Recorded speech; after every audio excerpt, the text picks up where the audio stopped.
আসসালামু আলাইকুম। আজকে হলো 2 ফেব্রুয়ারি 2026। আমরা এইমাত্র মোহাম্মদ আবদুল্লাহ সার্কামসেশন বা মুসলমানি করিয়েছি আলহামদুলিল্লাহ। তো আসলে খতনা বা মুসলমানি নিয়ে বাপ মারা অনেক বেশি দুশ্চিন্তা থাকেন, অনেক বেশি টেনশন করেন। প্রতিনিয়তই আমরা দেখছি যে বাবা মারা আমাদের কাছে এসে অনেক কিছু বলেন যে ওনারা অনেক টেনশনে আছে। আলহামদুলিল্লাহ আমরা এইমাত্র শতভাগ নিরাপদ উপায়ে আবদুল্লাহ মুসলমানি করিয়েছি।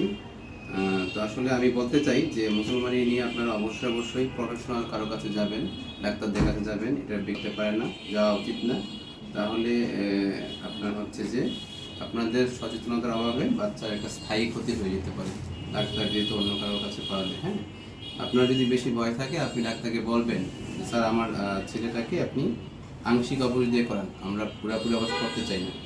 আচ্ছা, আমরা একটু আবদুল্লাহর বাবা মার কাছ থেকে শুনবো যে আপনাদের ছেলের মুসলমানিটা, আবদুল্লাহর মুসলমানি কেমন ছিল। আলহামদুলিল্লাহ আমরা বাচ্চার আপনার কাছে এসে আপনারা মুসলমানি করে আমরা সন্তুষ্ট আলহামদুলিল্লাহ। আবদুল্লাহ, তুমি কোনো ব্যথা পেয়েছো?